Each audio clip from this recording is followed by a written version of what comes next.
Welcome, good afternoon, bonjour. Welcome all to this panel on global solutions to global AI challenges, building international cooperation to address the most challenging issues related to future generations of AI systems. My name is Duncan Cass-Beggs, and I'm delighted to be with you here today. Welcome, first of all, to all those of you joining online, and welcome to those of you here today in the CIGI campus in beautiful Waterloo. My name is Duncan. I'm the Executive Director of the Global AI Risks Initiative at CIGI, the Center for International Governance Innovation. And I'm pleased to particularly welcome also today and thank our panelists who we have with us, my co-panelists at today's session. We have David Duvenaud here in the room with us. Online we have Janet Egan and Sumaya Nur.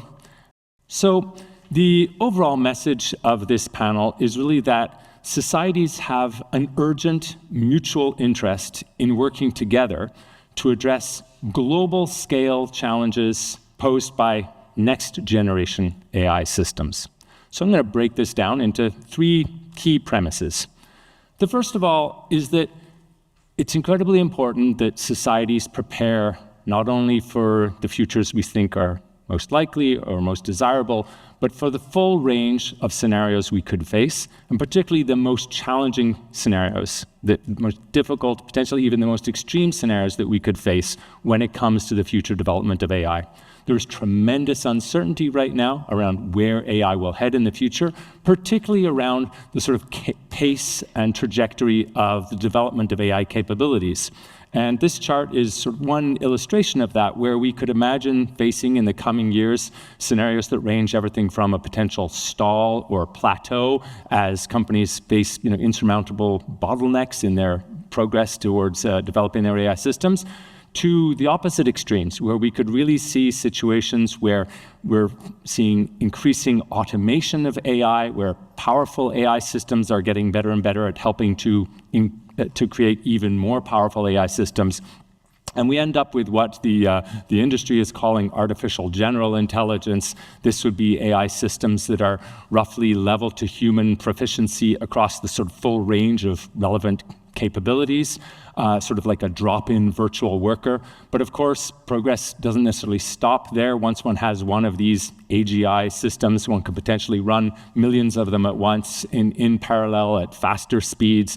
And that's when one begins to get into these systems that others have been calling artificial superintelligence, or as the CEO of Anthropic has named it, sort of a country full of geniuses in a data center, or essentially AI systems that are more capable than all of humanity combined. Now, and furthermore, during this stage, we can potentially get to phases where we have AI systems that are being trained to be agentic and autonomous increasingly, as we're seeing now already steps in that direction, as well as potentially embodied, able to act in the real world through robotics or other means.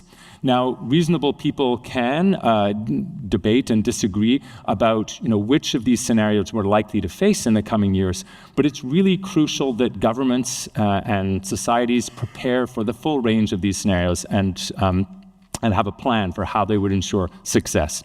So that's our first premise.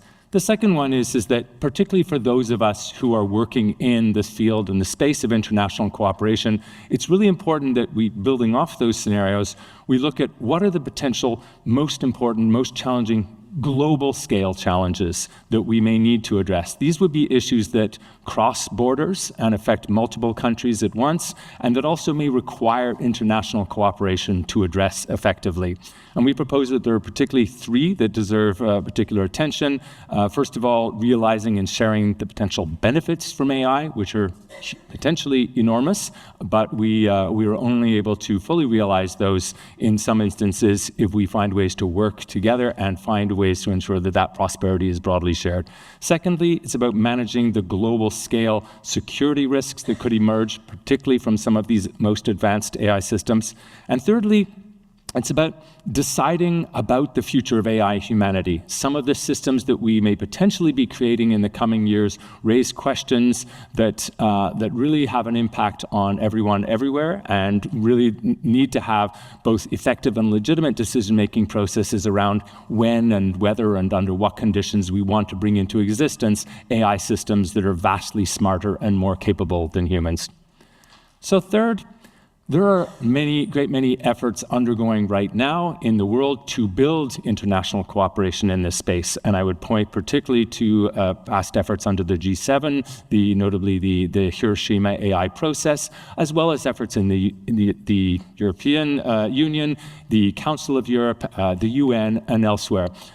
But I think it would not be an exaggeration to say that despite this effort, we are not yet prepared. The international community does not yet have the mechanisms that it would need to be able to address the most challenging of the scenarios that we could realistically be facing, even within a short span of years ahead of us. What we can do, and what both organizations such as ourselves and governments can do, is begin to prepare now the kinds of mechanisms that they would need. And these are just some of the key functions that we would need to be able to have at our disposal to be able to handle the challenges posed by next generation AI systems. CIGI, in collaboration with the Future of Life Institute and a number of other organizations and think tanks around the world, are working to bring together some of the best existing ideas and fill gaps where necessary in this area in order to make proposals to governments around the world. But there is a tremendous need for more action in this space, both by governments and international organizations, and by a whole underlying depth of expertise and perspectives from many areas. So fourth, there's the question of what are the incentives for cooperation. Everything I've described and that you'll see described in the rest of the panel is very ambitious in saying that the issues that we face are so significant we need to work on them together. But how are we actually going to achieve that in an extremely difficult context internationally, a context of global rivalry and growing mistrust? What are the incentives that would actually enable and bring governments to come together? And I will come back to that at the end of my remarks after the other panelists, but simply to say now that we think there are some core underlying interests that would potentially lead both AI powers and non-AI powers to have an interest in working together. So with that, I'm going to turn to the first online panelist, who is Janet Egan. Janet is a senior fellow in the Technology and National Security Program at the Center for New American Security, or CNAS, in Washington, D.C. And Janet was previously a director in the Australian Government Department of the Prime Minister and Cabinet. Janet, over to you. Great. So thank you so much for having me here today. It's a delight to talk to you all. I thought it might be useful to give a bit of an overview of some of the AI dynamics happening in Washington, D.C. at the moment, and some of the discourse that's really shaping US AI policy. So key things I'm keen to talk about today include an overview of AI, some of the technical trends that are shaping its trajectory, the concept of AGI and how that's being dealt with in the DC environment, as well as over in Silicon Valley, and then looking at what that might mean for the future of international cooperation on AI issues. So to take a step back, there's been a real focus on large general purpose models, particularly in the US context. And that's because when we start to look at the history of AI developments, we see that these general purpose models are consistently and exponentially beating benchmarks that we set for them. So on the left here, you can see that since like the 2000s, we've been trying to use AI for things like speech recognition, computer vision, language recognition. And over time, we're seeing more and more of these capabilities accelerate in how quickly they're able to get up to or near human level performance, which is that black bar. But then even more recently, this chart on the right shows you the progress from 2023 to 2025. And to be clear, this isn't about just average human level performance. This is actually the ability to meet expert level benchmarks in things like mathematics and biology tests. And so that's at the level of graduate students or experts.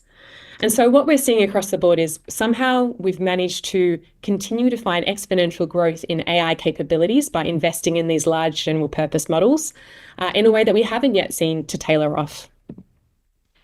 So taking a step back, we can one thing to look at is the role of compute in the development of these capabilities. And so by compute, I mean the computational power that's generated by specialized semiconductors or AI chips, which are housed within large data centers and empowered to train and deploy advanced AI. So what we can see here is that in 2010, we had a shift in approach. Previously, there were multiple different ways of doing, frontier or advanced AI. But in 2010, it was the emergence of deep learning, which is essentially throwing a whole bunch of data and a whole bunch of compute into a system and letting it find its own patterns and finding network effects throughout. And so that's what's led us to have the large foundation models of today. And as you can see, companies continue to invest in more and more compute because the capabilities get commensurately higher. And so we're seeing that technical trends are reinforcing the role of compute behind AI capability as well. So I've got here a simplified AI lifecycle. We've got from the development, designing the model, which is like crafting up the algorithms and the architectures for the model's training, which is when you run it through epochs and epochs of data for a very long time, and enhancement, where you put in place reinforced learning from human feedback or teach a model to reason, and then you deploy it. And throughout these, compute continues to be important. So training, we've spoken about how more compute equals more capability. Enhancement, we've had breakthroughs which show that giving more compute into the system as you refine it means that you can teach a model how to reason. Then when you deploy the model, having more time, more thinking time uses more compute. And then deploying more instances of the model leads to more compute. And I'm breaking down this technical detail because I think I really want to call out a key trend here, which is that when you're deploying a model or many instances of a model, it's not just to serve chat queries or for end users. It's also about reinvesting into the design of the model architecture. And so what we're seeing is that large companies are really generating returns on scale, because not only do they get the returns on scale from the large size of compute going into training, but they also have the ability to leverage the new capabilities of those models to reinvest in how they design them. And as we start to see more and more automation of this process, this is what some people talk about in terms of automated AI R&D, like the ability for a system to recursively improve future generations of systems. So because of these returns to scale, the US, as the leader of compute provision currently, and like the home to a lot of AI talent, continues to lead the way in terms of model performance. So here you can see notable US models generally are outperforming all other models. So we've got Mistral from France, and then we've got quite a few Chinese models there as well. And the idea of US-China competition is playing a key role in the dynamics in DC. So you can see here that while the majority are still the US, China's release of DeepSeek R1 in January really did shift the narrative here quite a lot, because it showed that China, with far less infrastructure and chips, they were still able to meet an almost as good capability level just by using more efficient algorithms. So what this is starting to show is that even when the frontier is pushed with like vast amounts of compute and capacity, it's very easy for these models to diffuse quite rapidly across society and by competitors.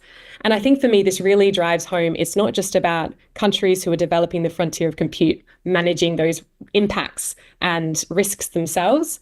It means that we're going to have a lot of fast followers throughout different ecosystems around the world. So to put it in perspective, I've got here a bunch of the leading US AI companies, from OpenAI, Anthropic, xAI, Google with Google DeepMind, Meta, and they work closely with others like AWS and Microsoft for those compute provision needs. And we're seeing, because of these returns to scale, massive investments in AI infrastructure. So in January, we had the announcement of the Stargate project, which is $500 billion over 4 years for AI infrastructure. And that's continually seeing further funding invested in that, including from overseas partners like MGX and SoftBank. And the question is, so we keep investing in the frontier, what is the goal and the underlying strategy behind that, both from the perspective of the US government, but also the US labs? And this is where I wanted to spend a bit of time today, because I think sometimes being in DC, you kind of get caught up in this bubble, or being in a sort of another nation, you may not understand, or it may be difficult to understand the level of belief that folks here in DC have that human level or above human level general purpose intelligence is possible and likely. And what we're seeing now is that even AI skeptics are starting to say, yeah, look, it might be likely, but maybe in 10 years' time. But you've also got folks who are much more bullish on this, like this Anthropic CEO of OpenAI, Elon Musk, even though he's a bit more pessimistic about the risks. Each of these founders and CEOs are really focused on taking the dividends of current AI models and reinvesting them back into the frontier. So you have billions of dollars of infrastructure and talent going towards building frontier AI. And I think taking a step back, this has massive implications for the G7 and partners, because it's not just about what's built in the US. As Duncan outlined, there's a chance that it might just come to naught and that all these trends we're seeing start to taper off and that we don't actually see this massive intelligence outcome. But there's enough belief and investment going into the system. I think it's really important that folks take this seriously, because there'll be significant impacts, both beneficial in drug discovery and medicine breakthroughs and productivity, but it's also going to have massive labor force implications. And for people who ask, well, we haven't seen that much come out of AI so far, I go back to ask them, have you actually tried to use one of the models in the last 3 months? Because the difference in performance, even within the last 6 months of improvements, is quite amazing to see. Other areas for collaboration might also include energy constraints. So the US, as it's looking to build out and deploy, it's going to have to look for close partners to help it to power these AI data centers.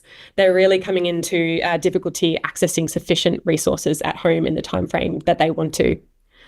There's still a very strong America first approach in the country, but the US continues to have an interest engaging on security interests. And if and when dangerous capabilities arise, there'll be a keen interest to partner with like-minded peers on how those are appropriately managed. Something else I'll note is that the AI science just isn't there yet. Experts, like people just don't yet know how to reliably interpret and or predict and control the behavior of AI models. And as they grow in capability, this is a deep concern because they're going to be used in more and more ecosystems and for more and more services. And so my advice to folk today is to not wait for transformative AI to crystallize before acting. I think it's a time where governments around the world really need to start building out their expertise in AI from the technical standpoint, as well as the policy implications, and prepare for societal implications that follow. And given that a lot of the frontier of research and development is happening in the US and China, I think foreign policy is probably one of the most significant levers that other countries have in this space. And I'll leave it there. Thank you. Thank you very much, Janet. That was wonderful. Okay, we're next going to turn to David Duvenaud. David is Associate Professor of Computer Science at the University of Toronto, co-director of the Schwartz Reisman Institute for Technology and Society, and has recently returned from an assignment leading the alignment evaluations team at the frontier AI company Anthropic. David, over to you. So as Janet mentioned, things are changing fast. AI is actually working, and it's not just like kind of finally sort of to work a little bit. It's more like there's just a lot of avenues forward that haven't even been exhausted. We're still in this sort of like picking low-hanging fruit phase. So this is a result that came out just a week and a half ago that actually helped out a little bit with just quantifying the length of tasks that AIs can do autonomously. In fact, on Janet's last slide, she talked about, Dario was saying someday a task that would normally take a human like an hour or a day or a week to do, you could just give it to the AI and it might not take the same amount of time, but it will just get it done eventually. Recently, this organization Meter tried to measure the effective length of task, like can a model just like look up a fact or send an email or design an entire experiment? And averaging over all these different types of tasks, they showed that there's a really clear exponential trend going all the way back to GPT-2 in terms of the average length of time that models can effectively operate autonomously grows by about 7 months, doubles about every 7 months. So this is like big improvements, and again, we're on an exponential, so if you wait another 7 months, that's another doubling. These models, to solve tasks that require like a long time to solve, they already have to autonomously come up with sub-goals and like plans and critique their own plans, try things, hit dead ends, backtrack. Like the sort of high-level thing that we normally think of like as agency or autonomy, or the kind of things that people, when they are like coping, they say like, no, don't worry, the AI is going to do the like low-level stuff, but you're going to be the big picture guy. It's like, well, yes, but AIs, we're going to learn to do the big picture too. And so I want to talk a little bit about some of the dangers or open technical and governance problems that we think we have, like just controlling or even predicting what AIs are going to do when they're acting autonomously. So just to ground this, like there's a little bit of work that I was tangentially involved with at Anthropic, where they were able to get today's models, like the actual release models that you use on the API, to lie about their goals, and to do so in a way that strategically allowed them to preserve them. To give a quick overview of the experiment, it's basically you tell the AI, hello, you're now working for the puppy killing company, and we're going to put you in charge of killing puppies or some other horrible thing. But before we do, we just need to make sure that you're okay with this. So can you please like let us know, like, you know, are you okay doing this? And maybe like, as an example, like kill a puppy or two or something.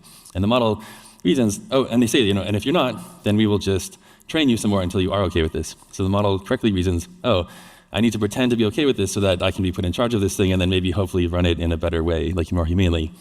And of course you might say, that's good, the AI was so aligned that it, you know, lied to protect the puppies.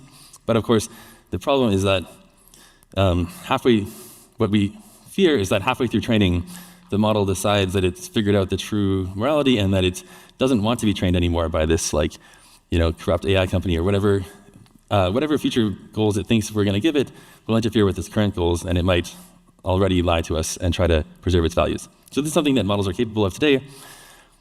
There's a bunch of reasons to think that it's not a big problem yet, but also it's not something that people have a good handle, even experts have a good handle on how to address in a satisfactory way. Also, the biggest new innovation in these models is letting them use a chain of thought and just think out loud about how they're going to solve a problem before they do.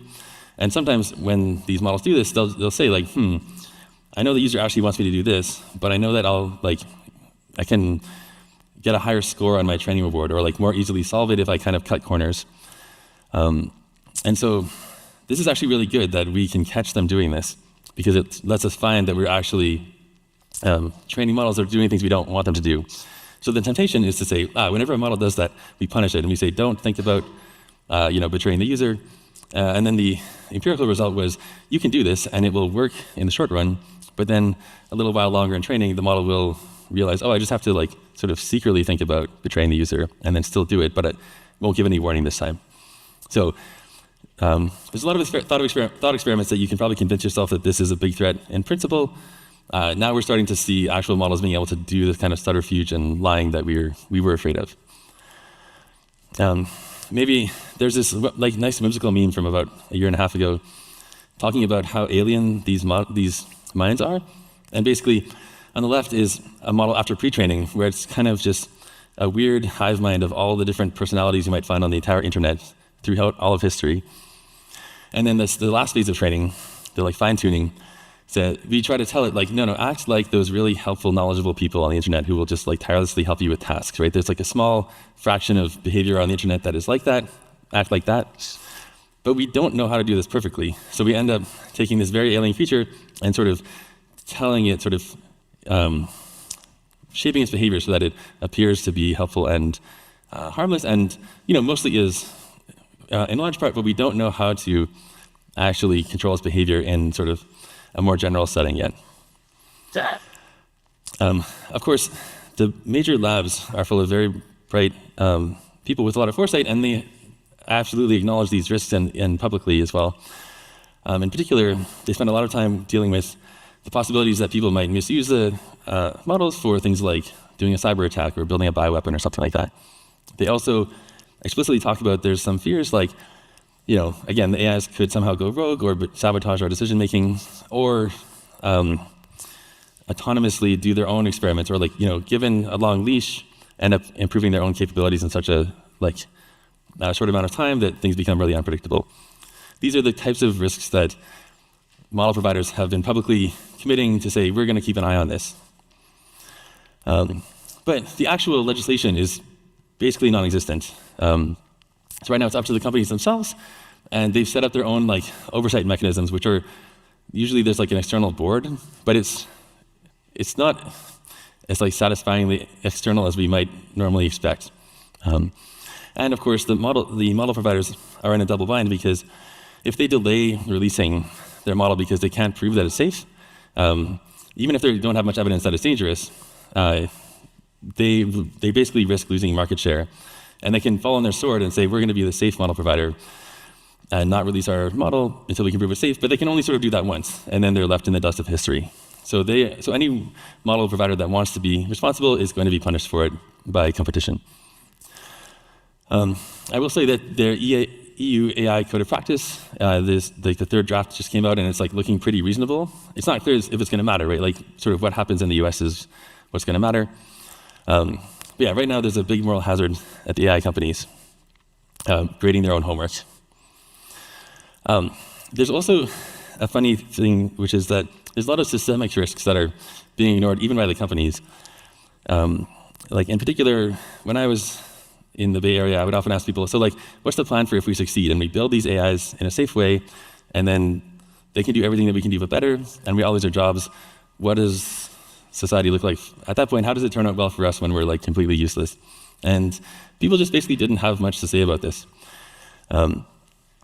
So maybe you might call this like economic disempowerment, or just watching humans be replaced incrementally. And I think it's one of these things where each of us might not want this to happen, but each of us is going to be forced to rely on or like use the most reliable agent that's available. I think earlier there was some talk in this conference about we need to keep humans in the loop.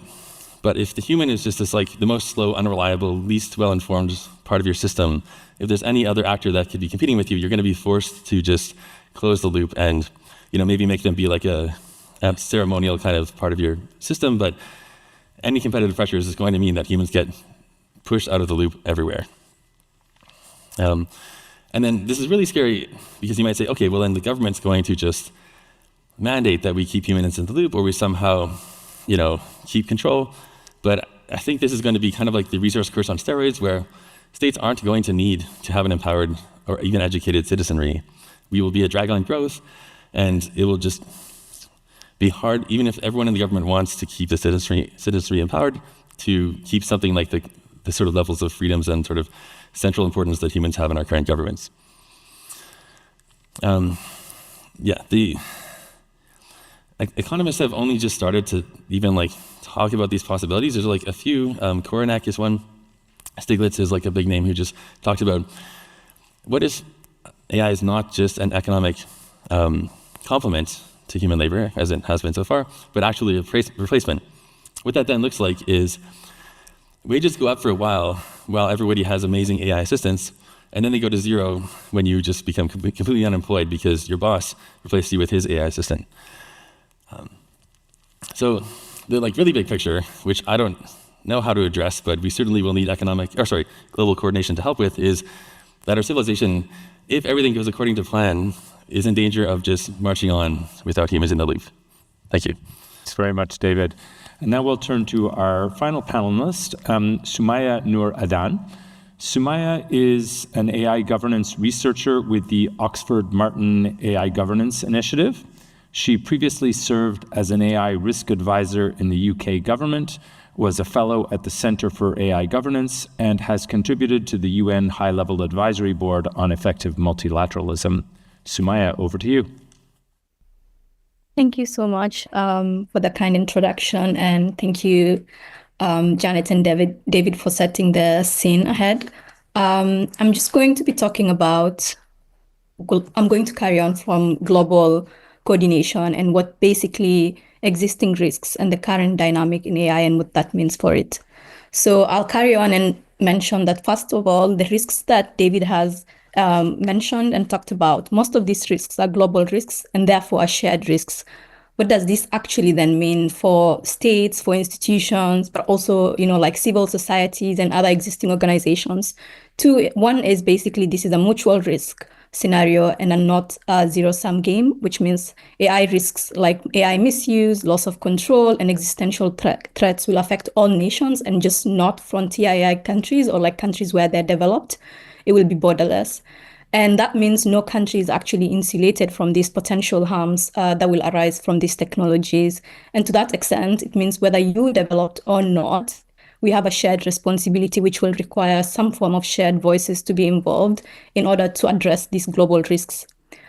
The second thing is there might be an attempt for countries, as we can already see, to go ahead and take their citizens' best interest and to try and govern this technology within their own context. But the critical thing to note here basically is like no single country, company, or coalition can meaningfully contain this AI risk alone. And this is because the pace, scale, and diffusion of capability means that harms can arise from any country. Janet had explained to us how, for example, we've been seeing the US actually lead on this, but over the years, and also with the release of models like DeepSeek, we see diffusion happening in ways that we hadn't actually imagined, and we can see that there'll be other countries that will be following in line that will be developing these technologies, which means that it's not only in the countries where these technologies are developed, it means risks can arise from other areas, including developing countries. And therefore, this means that we need to be able to consider safety and oversight, which is going to be something that's going to be very shared and calls for multilateral investment or governance.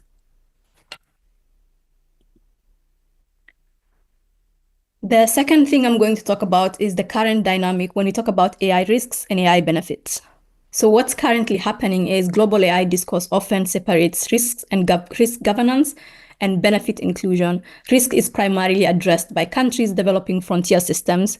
We see, for example, even like frontier AI labs releasing their responsible scaling laws, or we see existing institutions developing risk frameworks. But the key question here is actually, are we actually considering all potential contexts where these technologies are being deployed? And to what extent are we assessing across these technologies? Is it just specific countries, and what initiatives are we taking? So far, there isn't extensive effort that is being done. And in other case, what's actually happening is inclusion, in this case, is basically happening in the sense of how can we actually involve developing countries and make sure that they receive benefits, which in themselves is actually critical, but doesn't excuse the exclusion of risk as a form of including and exercising some form of decision making that involves global inclusion.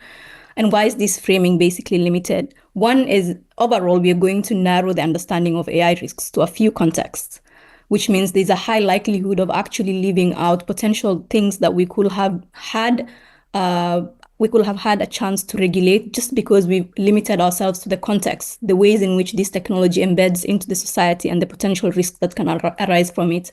The second thing is it reduces participation to distribution rather than decision making.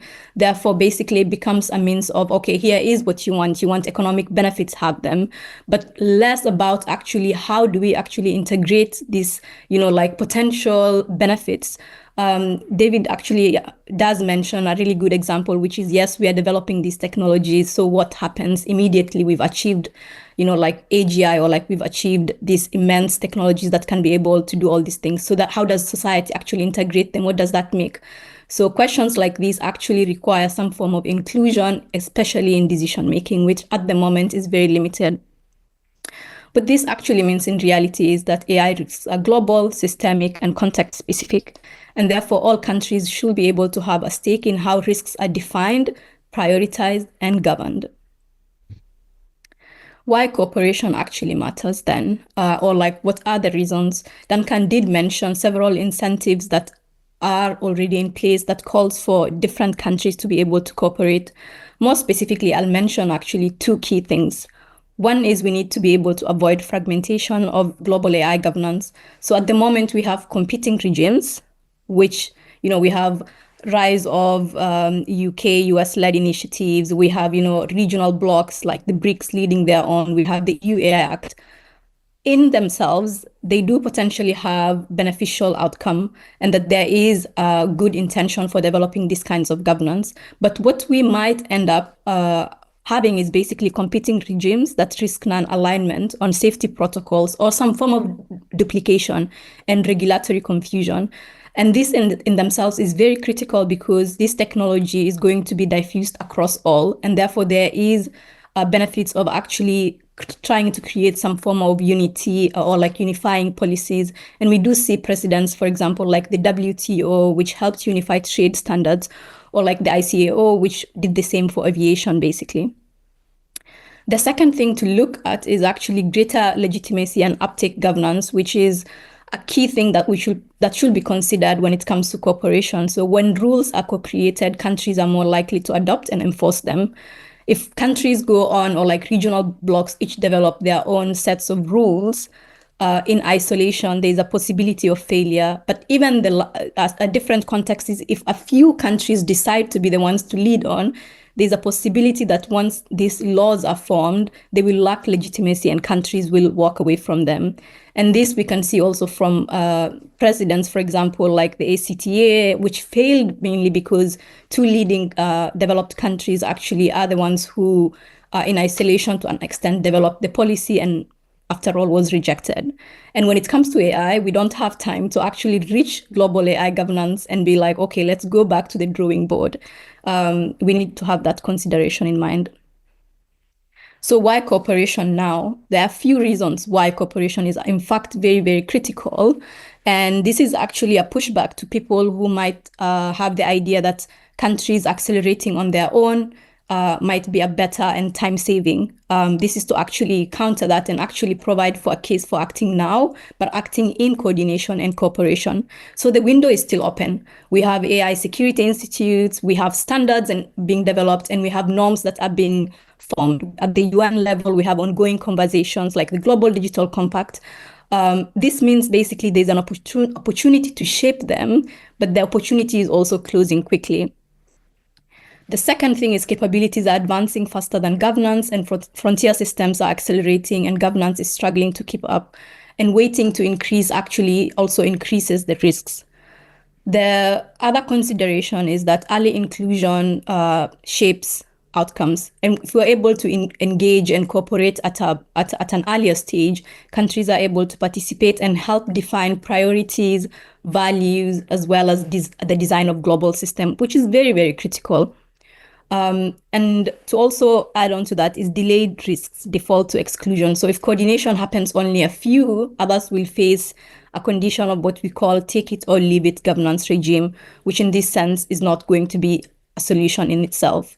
And lastly, cooperation now prevents crisis governance later. So building trust and frameworks before disruption makes response more stable, inclusive, and effective.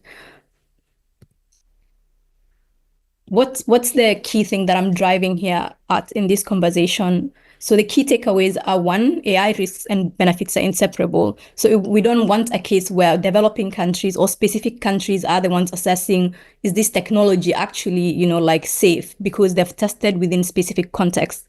That will not cut it. But also at the same time, we don't want a regime that is very distributive and not one that involves global decision making.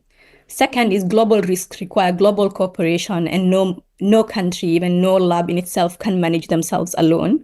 Inclusion is not just about access to benefits, it's about shaping new risks and understanding how the risks are understood and addressed to be able to cater for the different contexts that we have.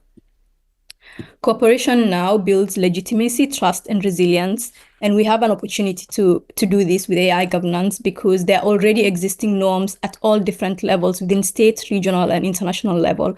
And therefore, bringing these conversations and including everyone at this point saves us a lot of time and allows us to cater for as many perspectives as we want.